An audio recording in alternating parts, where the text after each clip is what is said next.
Hey guys, I've had a lot of success in my mentorship program, which is called Client Ascension.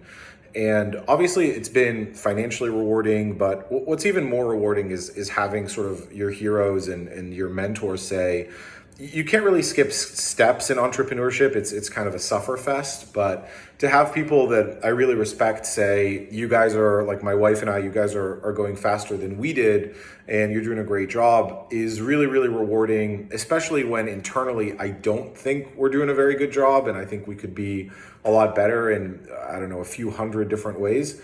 And I started to post my results on social media, and a couple people reached out to me and they're like, how have you been sort of getting this consistent success even through sort of the downturn? Like when you're doing a business to business campaign, the holidays are sort of the dark time. And I thought about maybe what I do a little bit differently or how I think about things a little bit differently. And I wanted to share that with you today. And the two things that it comes down to, number one is I think mindset, and number two is an understanding of the volume that it takes. And these are both things that I sort of learned the hard way. So I'm going to share them with you. The first is when I say mindset, I don't mean anything like spiritual or watching motivational videos or anything like that. I just mean that I treated the program like it was a job. So I think when a lot of people start a business, they want freedom. But if you look at really elite performers, like why do professional athletes have coaches, especially somebody who's like Michael Jordan or Tiger Woods, like a lot of it is you want someone to tell you what to do. And you want a process that you can follow. And a lot of the elites, they literally create that for themselves. They create an environment where their job is literally to execute the program. And I think that's a huge part of success, because I'll give you my mom's example. So my mom is really brilliant, and she's helped multiple women get married after the age of 45, 50. So she's really changed people's lives. She wants to do a course about it. But the reason she's had so much trouble for years, and the information is just kind of stuck in her head, it's not getting out there, is because she doesn't treat it like a job. She's like, I tried doing a course and now I'm doing a book. I tried doing a book and now I'm doing videos. And she never sticks to anything long enough. She never will just hire a mentor and just do everything they say like the mentor is their boss. So she kind of runs it like when you think of the Greek word for amateur, she does it out of love, whereas a professional is doing it for money, right? Like you're doing it because that's how you put food on the table. That should be your mindset going into any program is, this is my new job. If you literally work half as hard at your side business or as you did at your job, it's hard not to be successful, I think. So anything that anybody in Client Ascension told me to do, personal branding, posting on Twitter, posting on LinkedIn, content, sales training. I thought I was good at sales. I am good at sales, but I took all the training anyway.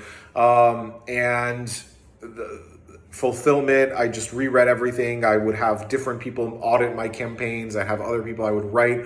My wife would write the scripts, and then we'd have other people look at them and try to make them 1% better. And I never, like there's a Michael Jordan quote where he says, even when I thought my coaches were wrong, I still tried to listen.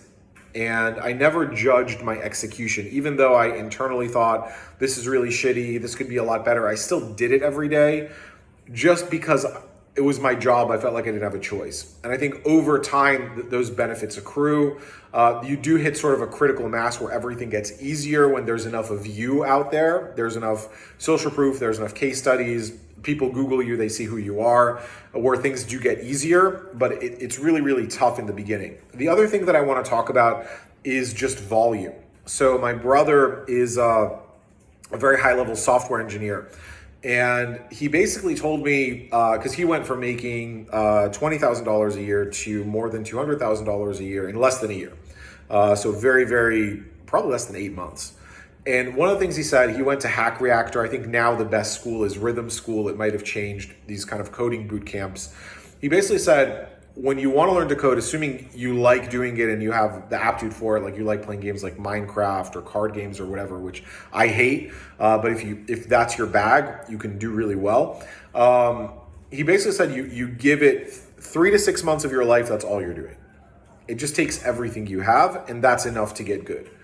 And I think that that does not apply just to coding. I think that it more or less applies to everything that's in the digital space. I think the big benefit of online is that things happen very, very quickly.